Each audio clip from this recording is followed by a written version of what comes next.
This episode of the Cult Pop Show podcast was brought to you by our Patreon. If you want to tell us which films we should watch, get up to 2 extra exclusive podcasts a month, give us something to talk about in the post-credit scene at the end of each episode, or join us for our monthly movie club Zoom call where we discuss a film together, then please consider joining the cult and donating at www.patreon.com/cultpopshow.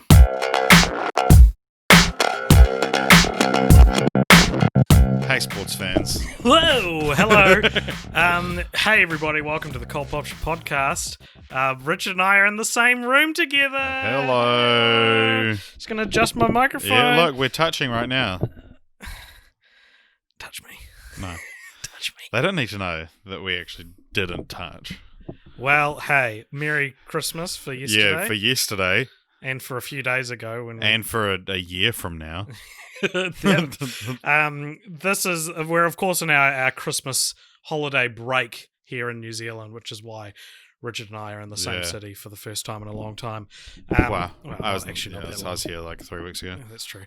I should sound all great now that I've adjusted my microphone in real time for everyone. We're here to do a special bonus episode of Film Franchise Fortnights to close out the year for a couple of reasons. One, we weren't ready to do Most Disappointing of 2020 Part 2.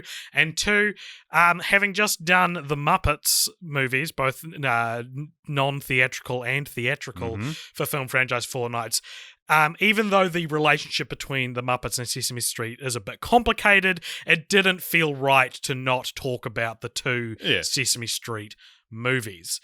So that's what we're doing today for a sort of casual, laid-back Film Franchise Fortnights about the movies Sesame Street Presents Follow That Bird and The Adventures of Elmo and Grouchland, which we'll get to in just a second. I would like to reiterate what the relationship between Sesame Street and the Muppets Be my guest. So, as far as I can tell, essentially, Jim Henson creates the Muppets in like the 50s, right?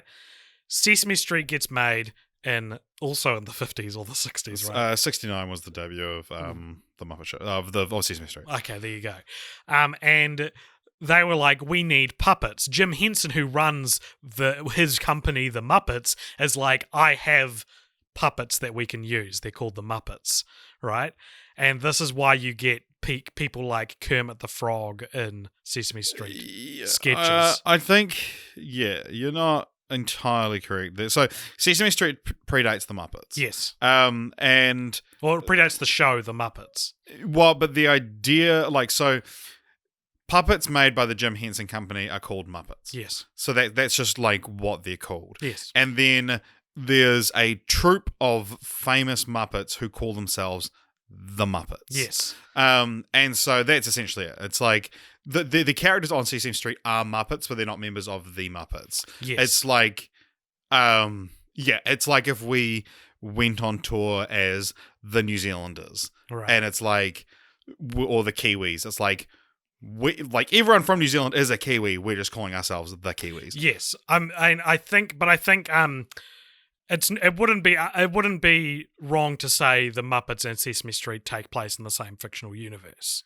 I think because of what we spoke about last week with the Muppets kind of layers of reality, that's not always true, but more or less. Right, you're right. But so in the Muppet movie, Big Bird appears in Muppets Take Manhattan, I believe, a lot of the Muppets, and actually some of the Fraggle Rock characters. Yeah, and Great Muppet Caper, Oscar the Grouch shows up and refers to it as a very brief cameo.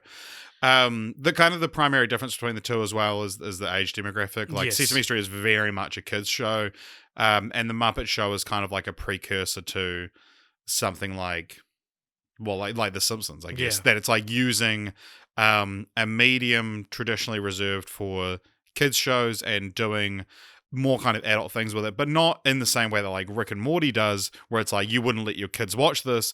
It's more you can watch this with. It's not for your kids necessarily, but if you watch it with your kids, they're not going to ask you awkward questions. Yeah.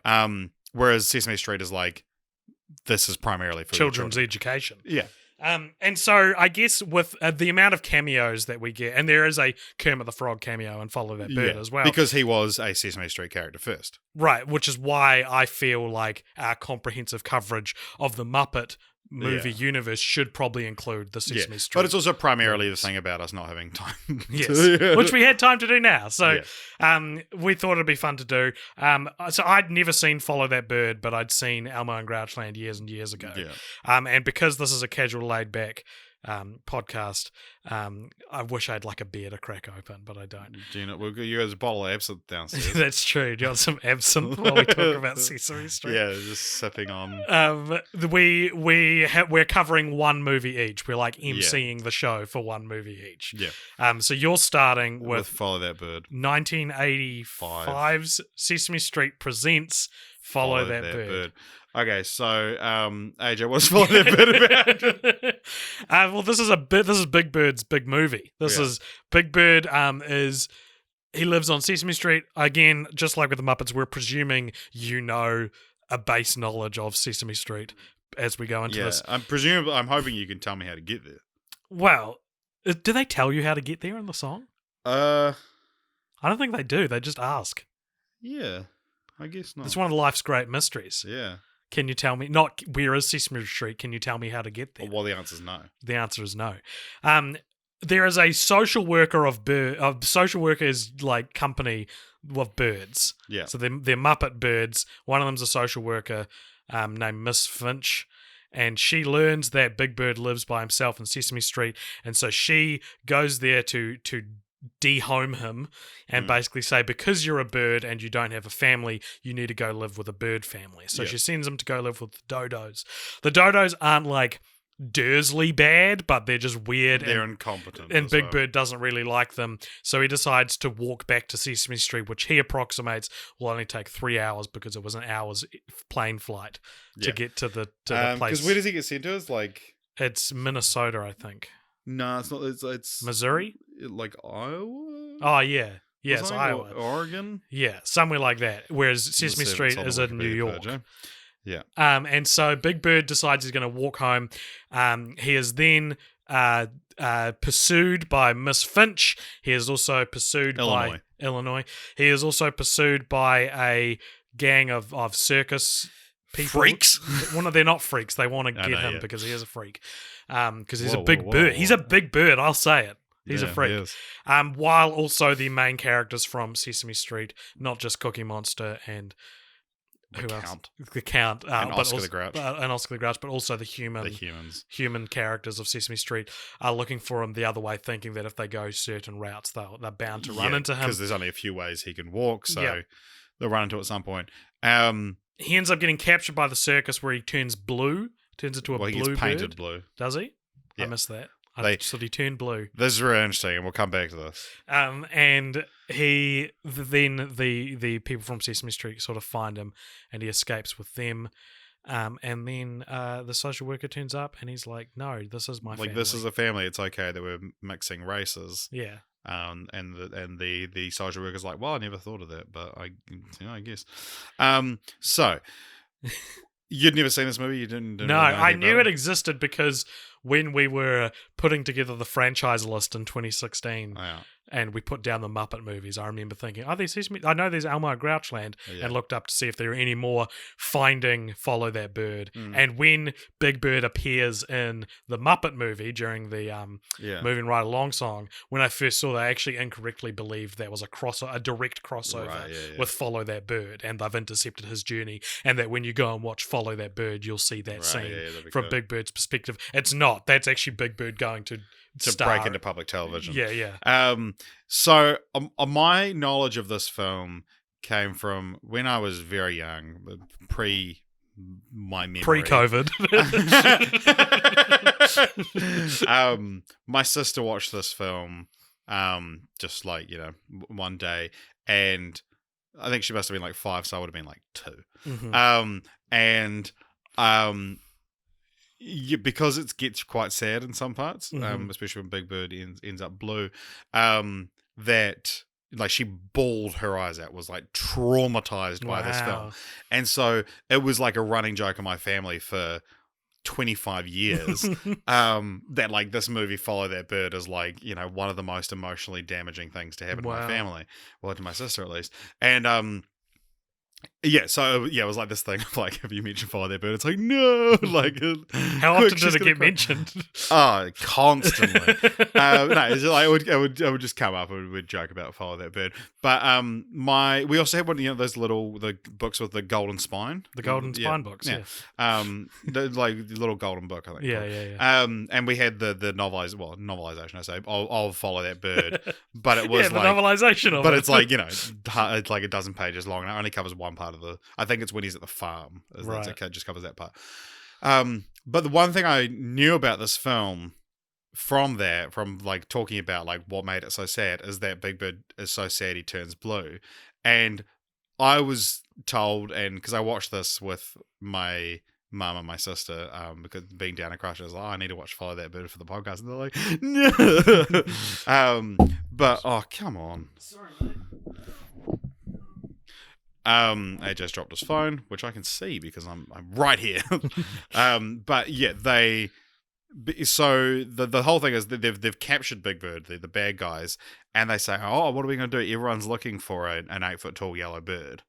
And then they go, oh, a yellow bird. And then so they think they're not looking for an 8-foot tall blue bird. So they paint him blue. And all this time I was led to believe, and my mum was led to believe, that Big Bird got so sad he turned blue because that was how my 5-year-old sister had explained what happened in the film.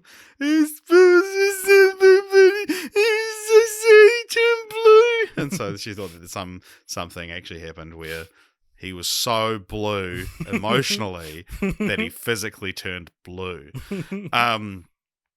But yeah, so that was funny to find out the truth behind that. But yes, this was my first time watching the film, or at least I was probably in the room when my sister was watching it, but I was 2 years old. So what did you think of the film?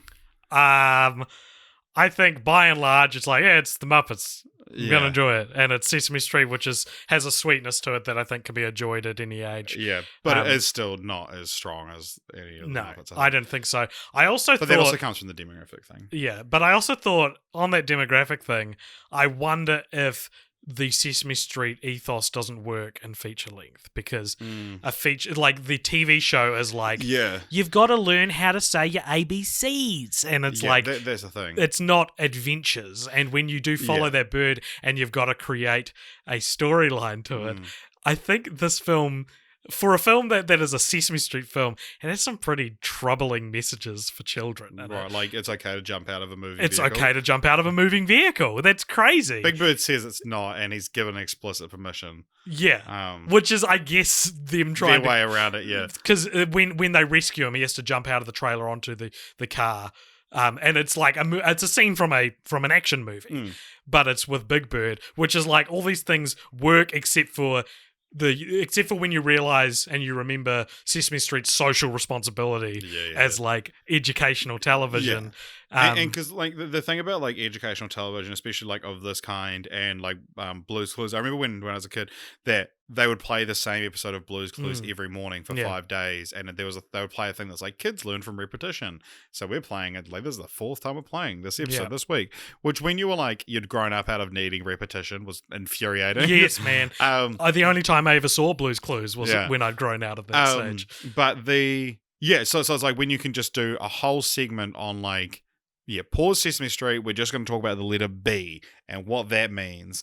And and it's like, you're not really watching Sesame Street for like, wow, what's going to happen to Big Bird and his friends this week? The gripping story. Yeah, and so it is weird to see it translated. I think that probably is one of the reasons it doesn't work quite as well as the Muppets. It does attempt a few of the little like winks and nods to the camera about like, we know we're in a movie, like, or like the meta kind of stuff that the Muppets does, but it's just it feels more kind of forced because it's like, well, the Muppets do this, so we have to do it. But it's like, well, who is this for? And there's a very funny joke in it actually, where the Count, they're trying to find out which key. They're quietly trying to find out which key opens Big Bird's cage to break it loose from the circus. And they're like, is it this one? This one? And then the Count's like, 1! And they're like, shh! And he's like, oh, 2! And I thought that was really funny. The other troubling message that this movie has is don't trust social workers, Well, that's troubling. That is troubling thing, because social workers, I can tell you, at least in New Zealand, by and large, are well-meaning people. Yeah. And they just want you to be with your race, and because I think that's the other thing on this film is that it's a very powerful race allegory. You reckon? Yeah. How so? Well, because it's like you're a bird, you have to live with other birds, and then he's put into he's ripped away from his family, and it's about like families who you choose your family to be. You choose your family. It's Rise of Skywalker. It is. At the end, they're like, "What's your name?" And he's like, "Big Bird." And they're like, "Big Bird who?" And he's Big Bird Sesame Street. Big Bird Sesame Street. Yeah. So I don't know.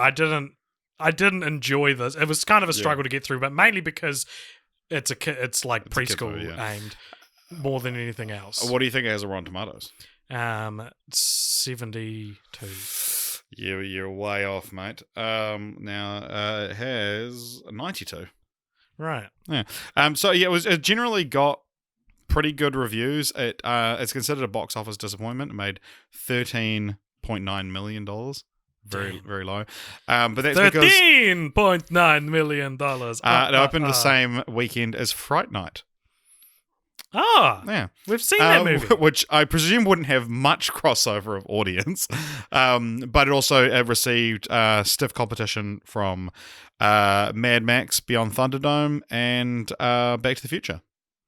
I was going to say, because 1985, all I think of is Back to the Future. Yeah, a lot of big films. And also, 84 had some big ones that were re-released. This was Jim Henson's final appearance in a theatrical release, because Kermit the Frog does appear in this. He also voices Ernie.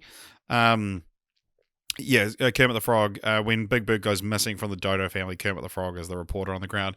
And boy, was I excited to see our old friend Kermit again. Yeah. Like it was, he's enigmatic and he stands out from the crowd. He's one hell of a frog, I tell you that. Did you like the Chevy Chase cameo? Yeah, and the John Candy cameo. Yeah. It says a lot about an actor on if they cameo in the Muppets or Sesame Street. Street. Yeah, Chevy Chase's cameo felt, I'm too good for this. Mm-hmm. Like that's Chevy Chase's style, like especially at the time. It's kind of he was very much the Joel McHale of his era. And he's kind of sarcastic and like playing up the fact that he's a bit of a dick. Whereas John Candy's felt a bit more like Orson Welles at the end of the Muppet movie, where it's like, okay, what's the most beloved star we can think of to just show up and smile and save the day? Even though Orson Welles doesn't smile in it, but it's very like, we know they're going to be okay because John Candy's here. Trust cops. There's another message in this movie that's maybe not. But yeah, it was like, John Candy being one of the most beloved film stars of the 80s, but like it was very much like the saving the best for last kind of thing, right? In the same way that Orson Welles was. So Bert and Ernie, you mentioned them, and they're in the next movie as well. Ernie. Well, Bert and Ernie are both in this. And on Christmas Day, I shared a post on our Instagram of Bert and Ernie and sharing a Santa suit and said, "Happy Christmas from your favourite Colpopshire boys." And the inevitable happened, Richard. Later on in the day, you messaged me and you said, which one of us is Bert and which is Ernie? And I thought that could be a fun discussion to have, because I think there is a perception of our dynamic from what I've talked to on the Discord. And it's funny because I knew you would ask this when I put it up, and I was like, which one are we? Well, I kind of knew you were expecting me to ask you as well. And so you asked me, and I said, I think there's it was more like I thought you must have thought about it, and so I was yes-anding you by allowing you to tell me. So, yeah, you asked me, and I said there's probably a good argument that we're both. We've had this discussion before with Woody and Buzz. We never really reached a proper Yugi and Kaiba. Yeah, there's not really a proper thing. And again, and bringing up Yu-Gi-Oh, depending on the episode, one of us is the grouchy one, and one of us is the silly one. And you said, you said that you Richard are inarguably Bird, and I'm Ernie. And I think that is the easiest based on the characters we play. And I get that. I get that I'm the one that giggles a lot more. I'm always going I'm always Ernie. dusting my paperclip collection. Yeah, well, not okay. Well, that's a good example of where the dynamic switches. There was just sorry, moving my mic as I tell the story. Oh god, and I've moved into the wrong. I'm just putting it back where it was. Oh fuck, there. Right. Yeah, I was in Australia. I think I turned on, was flicking through the channels, and it was Sesame Street, and I was like, oh, let's watch this for a couple of seconds, and it was Ernie comes up to Bert. He's like, what are you doing there, Bert? And Bert's like, oh, I'm just dusting my paperclip collection. I thought it was so funny. And I can see you're also, I guess, the more, what am I trying to say here without it being in any way derogatory? And I'm truly don't mean it derogatory. Pejorative is more the word I should have used. Like, you are the grumpier one of the two of us, yeah? Yeah, well, yeah, deadpan as well. Deadpan, that's a great way to put it. I was, an email was sent out to, pretty much the whole company I work at to say I've got a new position at the company. And it said, Richard, known for his desert dry wit. That's excellent. So funny. I got told when I left my job that my boss said, I know you don't feel like you're cut out for this job. So very similar. That was great. My speech was basically, I've always kind of wanted to be a film teacher. I guess I just didn't want to be one for very long. Yeah, nice. Was my speech. And I guess, by and large, I'm the one that I'm a lot more giggly, which, by the way, is actually an intentional creative decision. I'm pulling back the curtain here, but I don't actually laugh this much in real life. I just understand that laughter fills in the silences. Yeah, and I form. See, whereas I'm the opposite. I actually laugh a lot more in real life. I do. Yeah. Like that's the thing. Like I feel like in my personal life, I am like one of the things I would be like known for my distinct laugh. Yeah. Yeah, and you hear on the podcast. Well, and my laugh is distinct as well, but yours is cooler. Your laugh Mine's is cooler. Surprising. Mine is... like, people have genuinely been, like, when Jess and I were on, our first date together, we went to the movies, and I laughed at, I can tell you what the joke was as well. We went to go see David Brent, Life on the Road, the movie, from the oft-forgotten movie that came after The Office, and a character puts on glasses that has a penis for a nose, like, the Groucho Marx glasses, but it's that, but with a penis for a nose, and he's like, who am I? Fuck knows. and I let out a guttural belly laugh, and Jess was terrified. Wow. An ex-girlfriend once described my laugh as Krusty the Clown, and she told her new boyfriend, and he told me that information several times. Oh, nice. To, like, nig you. I don't know if he was trying to nig me. I think trying to get one up on he you. Was trying, like, he's the kind of guy who could be listening, who I think wanted to, was at least initially felt insecure in the relationship. Yeah. And so it was like a way to be like, you're dumb. Yeah. She thinks you're dumb, even though I wasn't after, trying to get her back or anything. Yeah. Yeah, let us know what other famous dynamic duos we fit into. The thing that always happens with these, though, is they were always both offended by it. Like, because it's like people go, oh, Richard's so Bert and AJ's such an Ernie. And it's like, what? I wouldn't have said I'm Ernie, but I'm such a Bert? What does that mean? Yeah, no, you're right. And because neither of us have Ernie's sunny disposition, the defining characteristic of Ernie. Yeah. We're actually he's a rascal. We're both very negative people. I think that the reason Ernie may be attributed to me, this thing we're defending that no one has accused us of being, is because Ernie's the prankster of the two, the defining moment in this podcast's history was a prank that went awry, that I Ernied and you Berted to, right? Because I identify with Bert. Like, without considering you and the dynamic, I identify with Bert a lot more than Ernie. Yeah. And I like Bert more than Ernie. Yeah. I think Bert is funnier because of the role he plays in the dynamic. Well, they're Chandler and Joey as well. Which one are you? Which one am I? I'm Chandler. I'm Joey? I hate all the Friends characters. No, although... I feel like I'm Ross, though. which I also know is the worst one. I just think I'm I'm more Ross-like in my personality. Out of the two of us, I might say that I'm like, it's less that you're more Chandler and it's that I probably am more Joey than you. But if you're Ross, then I'm more Chandler than you. Right. Very interesting. So I think for those who are wanting an answer to this, sure. If gun to our heads, I'm Ernie and Richard's Bert. But I couldn't be Ernie forever, my God. But I could be Bert forever. Well, yeah, I mean, yeah.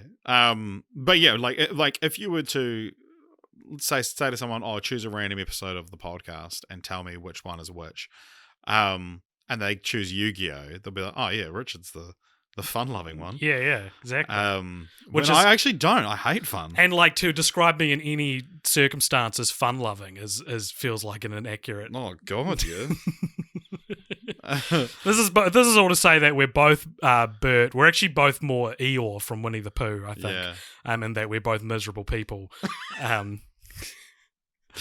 Yeah, let us know some other dynamic duos. We both did a which fictional character are you quiz recently, didn't we? Yes, we did. Oh God, I don't know where my answers would be. I don't remember what I got either. It was someone I'd never heard of that I got. Mine was Haymitch from Hunger Games.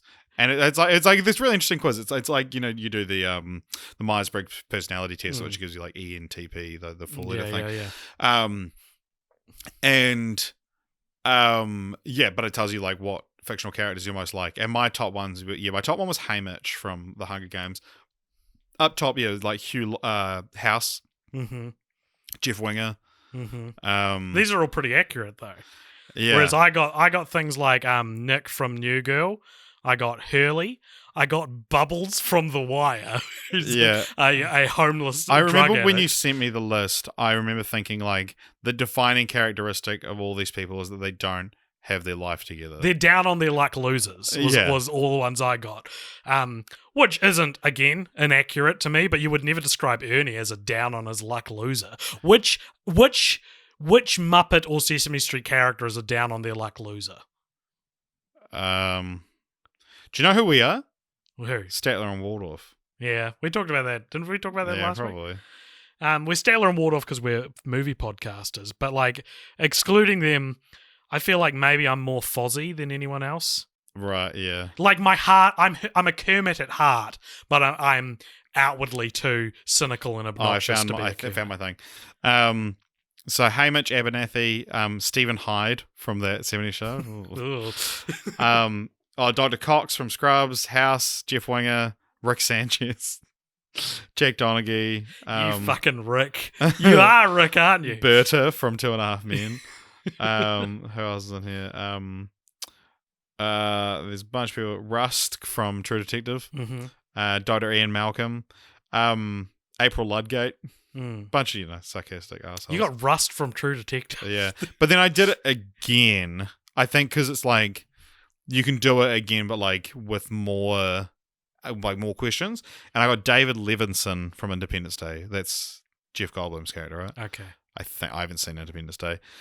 Top character there that I've heard of was House. And I got Miranda from Sex and the City, so I guess that a definitive answer to the question. Wow. Are you a Samantha? No, I'm a Miranda. Do you remember when Tim told me that I was Carrie and you knew, and then that was how I found out, and I was like, oh my God, of course.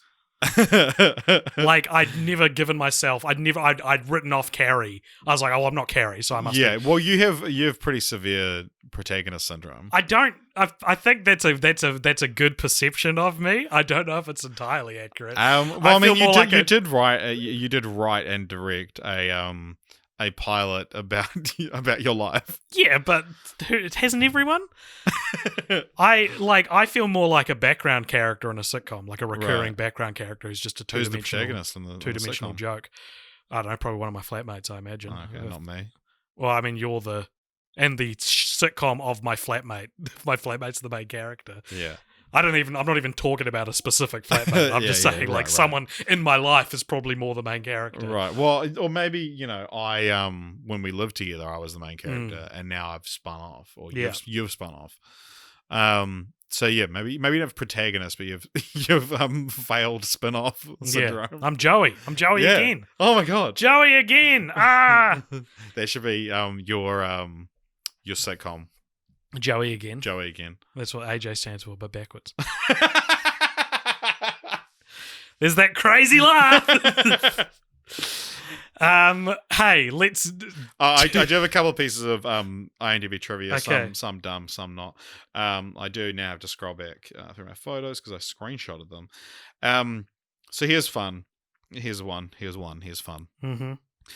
When Big Bird is being welcomed home at the end of the movie, you get a quick glimpse of a character in the window that was definitively Elmo. The movie was made before he was even considered a character on the show. Yeah. I love the fact that it was definitively Elmo. You can't tell me it wasn't. Yeah. Mm. And then there's another one. Oh, the only of the main regular cast of the show appearing in this film, only Northern Calloway, who played David, was absent because he was barred from entering Canada due to a criminal record dating back to an incident on September 19th, 1980, when he went on a violent, frenzied rampage in Nashville, Tennessee, due to mental illness. And then he sought medical help so he could resume work on the show until a couple of later incidents ultimately caused his dismissal in 1989, and then he died a year later, just 4 months before the similarly untimely passing of Jim Henson. That one wasn't as fun or as funny, but it caught my eye. Is this a dumb piece of IMDb trivia? No, I said some were dumb, some were not. Okay. That was one that was not. That was just very sad. I agree. And now, with that... we move on to The Adventures of Elmo and Grouchland, which came out in 1999. Oh, sorry, one more thing about Follow That Bird. It was directed by Ken Kwapis. Do you remember that name? No. He directed, among other things, The Sister of the Traveling Pants. No shit. Imagine if I remembered that name. Follow That Bird. I remembered the name. I couldn't remember from where. But he that was his directorial debut. It says, although whenever it says that, then you go to their page and it has like one film before that. It usually should. No, this is just a full-on film. He also directed Dunstan Checks In and License to Wed, and he's just not that into you. And he's attached to the upcoming Sisterhood Everlasting. So what is it called? I guess. Bad. The Adventures of Elmo and Grouchland, 1999, directed by Gary Halvorson. Shall we see what else he made? Yeah, let's mine this for content. The King and I in 2018. Wow, that was him. And The Quintessential Peggy Lee in 1984, which was direct-to-video. So not a lot. He directed some episodes of Muppets Tonight. He directed Elmo's Christmas Countdown, which is a TV movie. All right. What do you think this has on Rotten Tomatoes? 46. 77. Oh, yeah. Make with that information what you will. Okay. A very short movie, 173 minutes. Just under 3 hours long. Wait, what did I say? 173 minutes. 73 minutes. Oh my God, it's like this is the Irishman of Sesame Street movies. The Irishman of Elmo. It's called the Irishman of Elmo. It's called I Heard You Like Blankets. What is The Adventures of Elmo and Grouchland about? So Elmo wakes up in the morning next to his poster of Tiger Woods, and he's like, "Oh my God, what happened last night?" And then he sings this little song about his blanket that he loves. It's sentient. It's like magic carpet from Aladdin. Yeah, and then he can't fly. The best part of the carpet. And then he is walking through town, and then he sees Zoe, who's upset. And he cheers her up, and then she's like, "Give me that blanket." And he's like, "No," and then it rips. And then he's so distraught. And then there are a series of hilarious happenstances. The blanket falls into Oscar the Grouch's trash can and falls into Grouchland. And Elmo goes after it. And then Mandy Patinkin's there. He's the bad guy. And he's selfish. He's a Orwellian dictator who rules over Grouchland, and his central sin is that he's selfish and he takes things because they're his. Yeah. And then, including the blanket. Yeah. And then they go on a quest to get the Elmo goes on a whirlwind 45-minute adventure to get back his beloved Blanky. And at the end, when he gets back home, he's learnt the importance of not being selfish, and seeing a distorted Black Mirror reflection of himself in Huxley, and so he shares the blanket with Zoe, which means he lets her hold it, and she goes, "I can hold it," and he goes, "Yep." For a little that's bit, what you do with a blanket. Yeah. It's not like it's a toy. If it was a toy, it's like, I can play with it. It's like, yes, there's actual you can get value to this. Yeah. But no, I can hold the blanket. Sure can, Zoe. Don't know why I got angry about this in the first place. Yeah, well, she ripped it. And it is a sentient blanket, as you said, which is something probably belongs in a museum and not in the hands of... It belongs in a museum! What did you think of this movie? It's pretty boring. Pretty boring? It's 73 minutes. Yeah. It took us like over 2 hours to watch as well, because we watched it together first time since what one? For the podcast for this podcast, RoboCop 2014, I think. For anything, it would be Cinderella Story Princess, Christmas Wish, which was for Film Franchise Follow-Ups. Very nice. All nice the trees and all the presents for Santa. For Santa. Or when did we watch Eternal Sunshine? Was that before or after Cinderella Story Christmas Wish? Because we were in the same room for that. No, you were at Eternal Sunshine. You were at your last flat. Christmas Wish. You wish you were here. I was too. Yeah. Holy shit! Don't remember that. Cool. Okay, so this. Movie, I don't know. It's very whatever. Yeah. There's some fun. I enjoyed more spending time with you than I did watching the film. Because I supplied you with wine and cheese. Well, I didn't get any wine. Oh, cheese and crackers. You can have some wine if you want. Off you go. Right now, do you want some wine? Yeah, if you want. No. Oh, God damn it. What's the time? It's 4:45. It's 5 o'clock somewhere. It's quarter of an hour from now. Wine before 5? We can have some wine after this if you want. Okay. I've been drinking too much lately. Yeah. Welcome to the Sesame Street episode. Well, we're going to be we're recording something very special for our Patreon after this, which maybe might be better if we've had a couple of beers. I don't have any beer. Sorry, wines. Absinthe. Yeah, some absinthe. So I'd seen this movie before. I'd seen it, I think we got it out on VHS for my little sister when she was like 3. So this movie came out in 1999. She was born in 2001. No, 2000? 2000. Yeah, you said she just turned 20. Yeah. Which means that this was not like a new release. We did not see this as a new release. We saw it as like a 5-night hire, which are always the creepiest ones from video stores. Like, why are you getting this? Get a new release. New releases are inherently better. And the only thing I really remembered from it is that Bert and Ernie routinely pause the movie where Bert... To reference Dr. Zhivago. Yeah, Bert is distraught that bad things are happening in the movie, and it's up to Ernie to let him know that this is a movie. Yeah, see, now that's if that's not us. Yeah. And there's a scene, the last time they do it, I think, it's like right at the like false victory of the plot where Elmo gets slingshotted by a giant chicken halfway across Grouchland, which, by the way, they tell you at the start is Grouchland, USA, meaning he hasn't gone through like a portal to another dimension.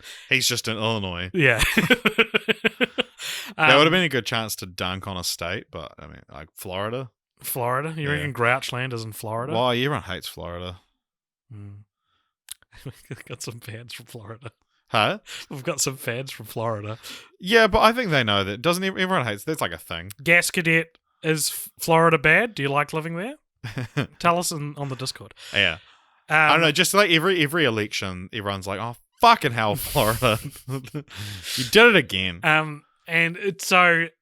Bert and Ernie pause the movie, and Bert's like, "This is so sad. We can't keep watching this." And Ernie's like, "It's a movie. It's going to have a happy ending. What movie doesn't have a happy ending?" And Bert goes, "Titanic. Titanic didn't have a happy ending." And as they're walking away, he goes, "Gone with the Wind. Dr. Zhivago," which is like the most grown up joke in it. What did you think of Mandy Patinkin's performance? Yeah, it's fine. I said to you in the film, like, it feels like he came off the back of watching Muppet Christmas Carol and Muppet Treasure Island. They're like, oh, we want you to be in a film with Muppets. And he was like, I'll do it. And then realized it wasn't as prestigious of an opportunity. He's fine, though. He gets to flex his singing chops. Yeah, I thought he sounded a bit like Nathan Lane at points. I feel like he sounds more like someone else, but I couldn't put my finger on he sings. I think he sings the best song in the film. Yeah. Which is about how everything's his. Yeah. It's the villain song. Yeah. Which I think it did. It got nominated? Let me check. Really? Wow. I don't know if that song specifically got nominated. Okay. All right. Well, let's No. No.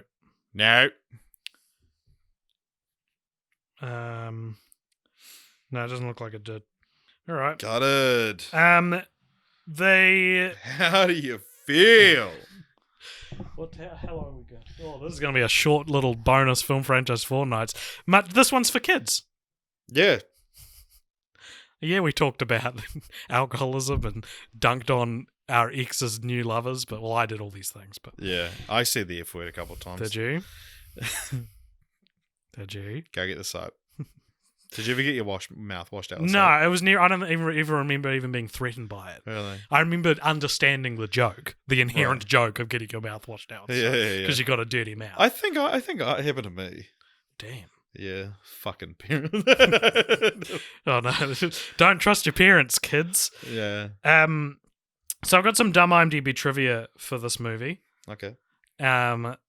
Mandy Patinkin was a last-minute replacement for the original actor who was to play Huxley. Nathan Lane. Doesn't say. Oh, right. That's what makes it dumb. It's like, that's the part of the trivia, you fools. Yeah. You fools. Who was going to play him originally? And then down the bottom of the page, the scene in which Elmo launches the basket onto Huxley, which is how he defeats him. By getting like a wicker basket falls on him and he's completely trapped.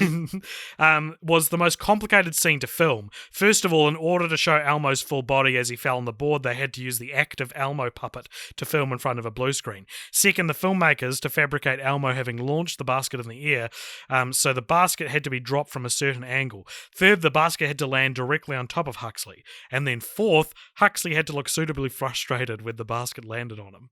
The hardest part was getting Mandy Patinkin to act, goddammit. And the last piece of dumb IMDb trivia I've got for you is an early concept for the movie involved Elmo losing his ball in Oscar's can rather than his blanket. So maybe that should have been what it was. Because you can actually play with a ball. Yeah. But Elmo having a ball? Not on my watch. Elmo felt like a big part of my life for a long time. I think Elmo felt like a big part of this movie. Yeah, he did. Probably but I used to watch Elmo's arguably World. The main character. I was definitely too old for Elmo's World by the time I was watching it. Yeah. But there were funny parts with Mr. Noodle, who I've seen play a drug addict and something else, which is fun. Right. I think the guy from Stephen Tobolsky, I think, has played Mr. Noodle before. Watch out for the cord. Thank you. You'll be able to hear that. Sorry, fans. Someone like that has played Mr. Noodle, who's Elmo's next door neighbor, who plays pranks that sounds right. and things. Or it might not be him. It might be no, it's not him. It's the guy from shit. I'm gonna find out what his name is. I'd rather you think of it. No. We're going to figure this out. Well, describe him to me. Wait, I'll just write... Tell me some of his roles. Who played Mr. Noodle? I can't think of any of, his main roles. Only, he was in the X-Files. Noodle, I can't think of anything, is what I Googled. All right. Mr. Noodle, Elmo's World.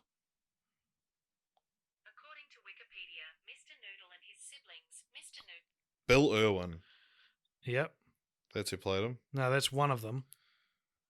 There's several. There's siblings, because it'll be it's Mr. Noodle's brother, Mr. Noodle. And then he had...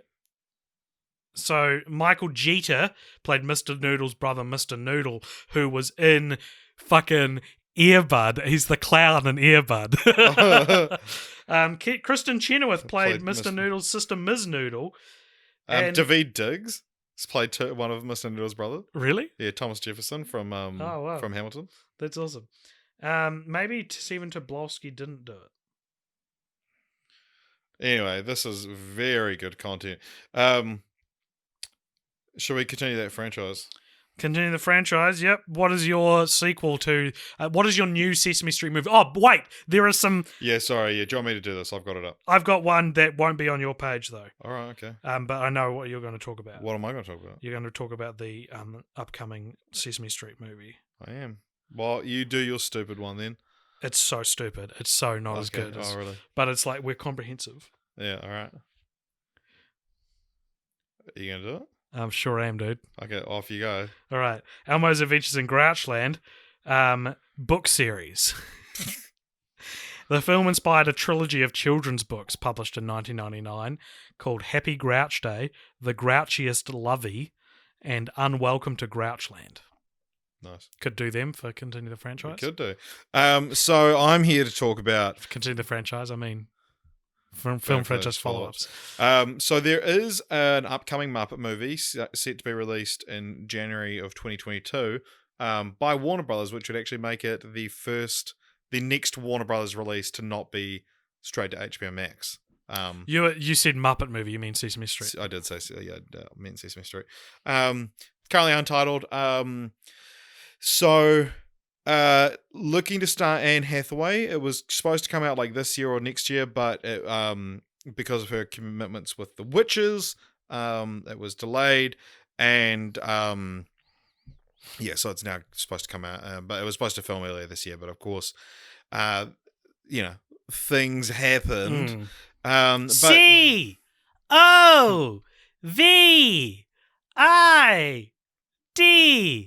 COVID. Thank you.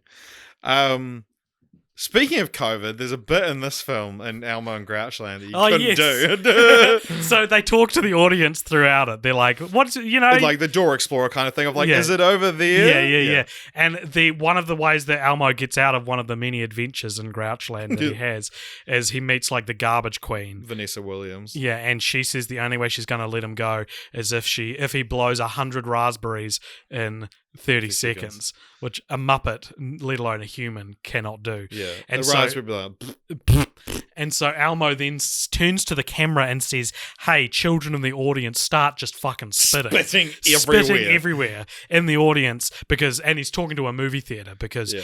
Much like Tenet, Elmo's Adventures in Grouchland needed to come out in cinemas. And so you're supposed to just start going... Imagine being a fucking parent in that cinema and being like, Jesus having Christ. kids sit behind you, the back of your neck. Just bad idea. Bad call even in 1999. God. But yeah, imagine doing that in a cinema in 2020. But this would be one of those famous things where it's like a Muppet. If this came out this year, it'd be like cut from the film as a scene. Yeah. But the kind of most interesting thing for me anyway about the upcoming Sesame Street movie is that Bo Burnham is writing the music for it, much in the same way that Brett McKenzie did for That's a really good idea.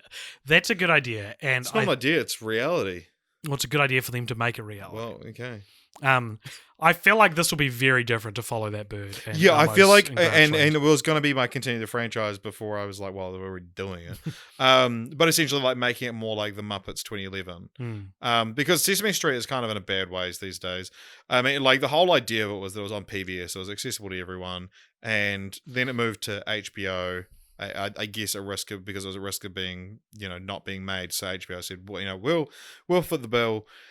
HBO, famously a very premium service, and then I could be getting details of this wrong because I don't live in the States. Like maybe the Muppet, Sesame Street is like a more accessible version of HBO, whatever. But now it's only on HBO Max, and it's like parts of it animated. But like, I would like to see Sesame Street 2022 like really. It'd be like about bringing back Sesame Street in the same way that the Muppets 2011 was. And it's like Anne Hathaway's your Jason Segel character who is a journalist who stumbles upon Sesame Street, wants to do a follow-up on them on what happened to Sesame Street, and then they find out something magical, It exists in a place that's been cut off from the rest of the world, and everyone learns to care again. It's good. That's what the world will need in 2022. Yeah. What's your idea? Well, I was gonna pitch a Grouchland storybook spin-off, but that's already been done. Yeah. I mean, what is a grouch? Yeah. Because It's made pretty explicitly clear on this that they're from Grouchland, USA. But what is the difference between like an Elmo and a Grouch? Elmo's a monster. Right. Okay. This isn't my continue the franchise. Well, this is just a discussion point. How about A Cookie Monster movie. he's the one left behind, isn't it? Yeah. Where's You got my a Big Bird cookie? movie. You got Yeah. and it's about like you could do a Silver Linings Playbook, how the movie starts and Bradley Cooper has lost a bunch of weight. You never see what he looked like when he was fat, but like do Silver Linings Cookie Lining Playbook. Wow. What about a Bert and Ernie movie? What would it be about? It's about Bert and Ernie starting a podcast that causes and they them, can't decide which one's Richard and which one's yeah, AJ. and that causes them to re-examine their friendship. Right. And it's but not in a good way. Like it's not in a good way. In a good way. Right. It's a movie about embracing friendship. Right. And being healthy masculinity. Yeah. Let's get a Bert and Ernie healthy masculinity movie. Yeah, a movie that finally. But then you have like a female Ernie and a female Bert to show that like they're not gay. Right. Yeah. Yeah. And it's made by it's a Rise of Skywalker, directed by J.J. Abrams. It's called Bert and Ernie Aren't Gay. Hey, well that about Bert does and Ernie it just friends for this episode. Best friends, and friends is in bold. Thank you very much for listening. Thank you very much for listening to this year of Film Franchise Fortnights and the Cult Popture podcast. We've got, despite this being the last Film Franchise Fortnights for the year, there's not really a plan to do any kind of brief hiatus or anything. We're just there'll be a new episode next week, as there always. But we're just Film Franchise Fortnights. We'll be taking a little bit of That's a break. true, yeah. Because, and so we'll be doing our typical look back at the year that was of movies, which we call our most disappointing, and then we'll be looking at the year to come, or hopefully to come, because as we found out, there's a lot of changes to the release schedule, which, so a lot of them we will have talked about at length at the start of this year. But there's a new perspective on all of these now. Exactly. A lot of them we have more information about, but I think we've currently got that in our calendar to be called movies we hope come out in 2021. It changes every year now, that damn title. Cool. So stay tuned for all of that. There might be a few other bonus off-week episodes that come out consecutively. We're still figuring out when we're going to launch Film Franchise Fortnights 2021. Season 6? Season 5? So 2016, 17, 18, 19, 20, 21. Season 6. Season 6. It's too long. That is too long. That's too long for your podcast to not be considered successful. Although we both bought PS5s this year from. We haven't announced that publicly. I don't know if we should, but I'm not ashamed of it. Yeah. We used a bit of the Patreon money to buy ourselves each a PlayStation 5, which you might go like, you're spending Patreon money on that. And it's like, now we can keep up to date on PS5 releases to make content. Not that we ever really make content about video games, but maybe we can now because we have PS5. And also, we don't earn enough from the Patreon to do much else with it. Then do something save like it up this. For a few months and do that.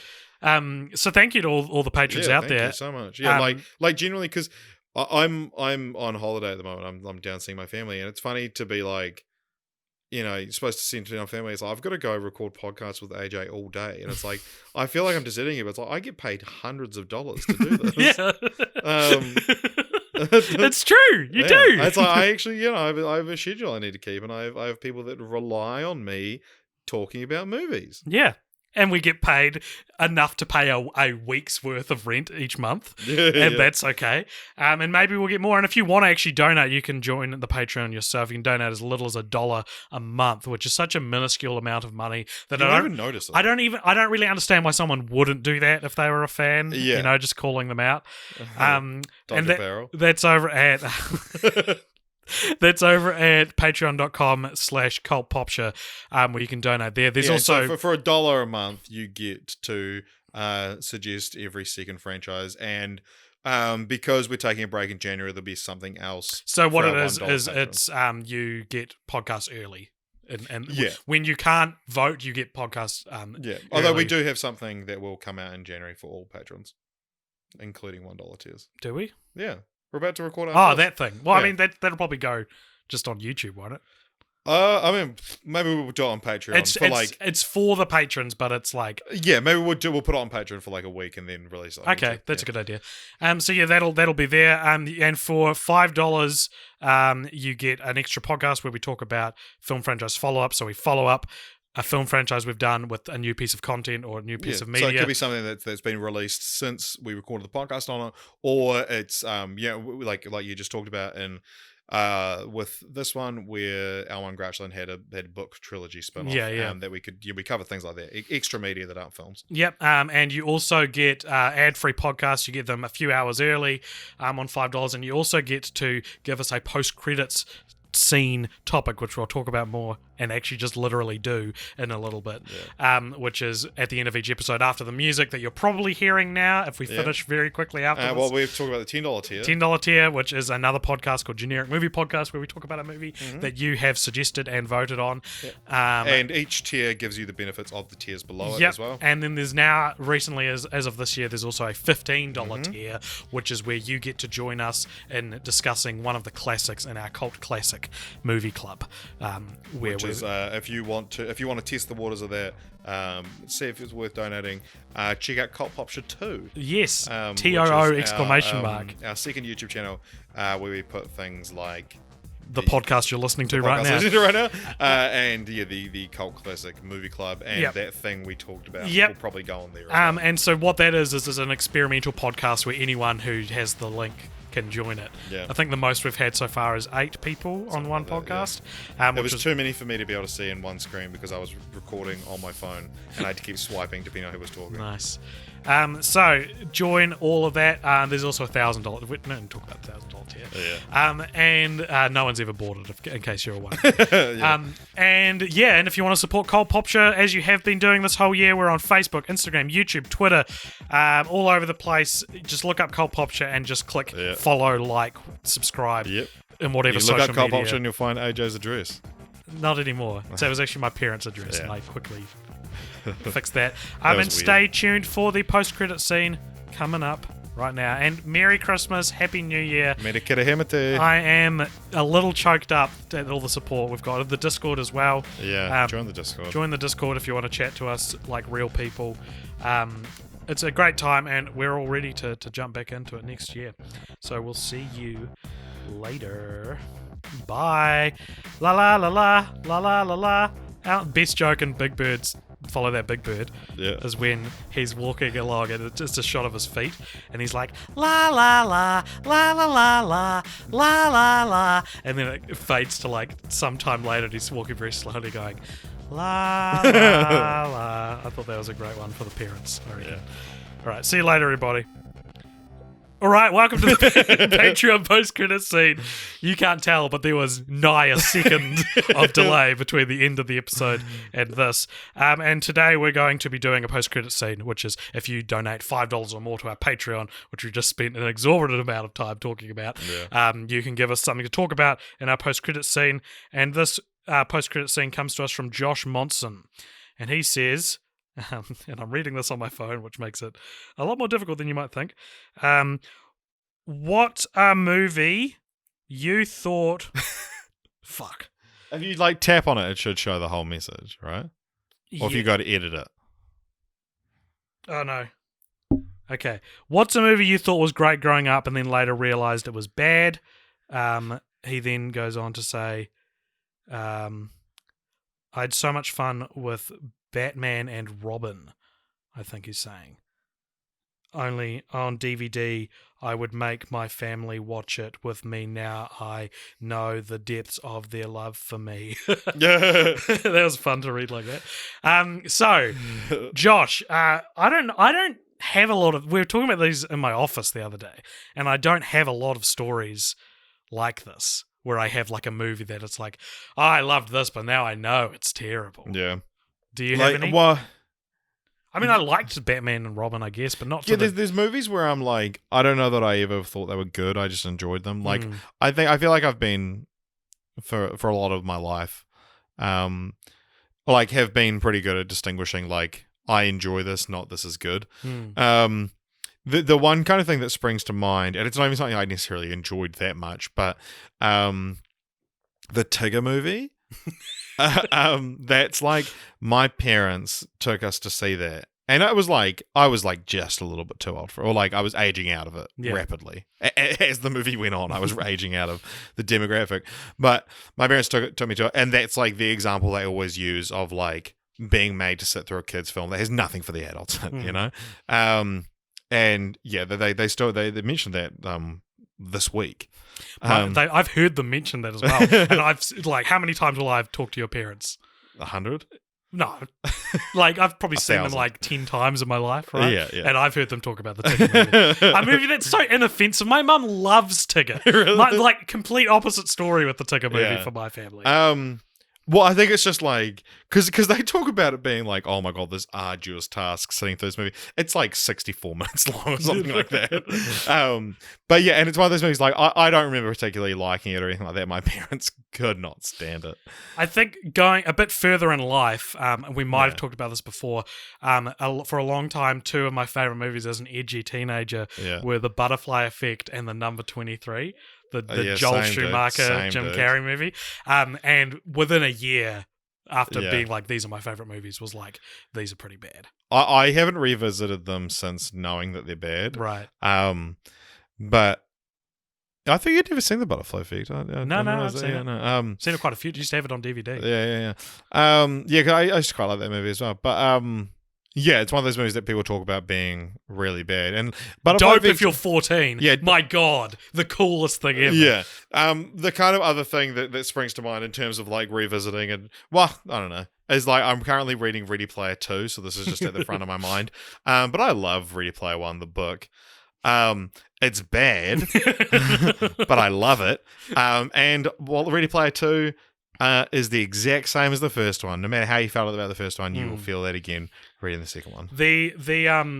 The moment that I didn't understand at the time that now I'm like, was when in my media studies class in year 12, when the students were talking about the Butterfly Effect versus Donnie Darko. Yeah. And our very cool, very trendy media studies teacher was like, nah, listen, guys, the Butterfly Effect is cool. Donnie Darko is like proper awesome. Yeah. And I didn't understand that at the time. And now looking back, I'm like, I actually know exactly what you mean. Yeah, right. It's trying to convey the difference between sure and this is this is so different. You know? So yeah. Hope that answers your question, Josh. See you later. This podcast. See you next year. The early episodes of this podcast is my answer to this question. Yeah. Back when you used to be like, oh, why is no one listening? That's why. If only people just listened, it would be huge. Which is so different from how we are now. Yeah, well now it's correct.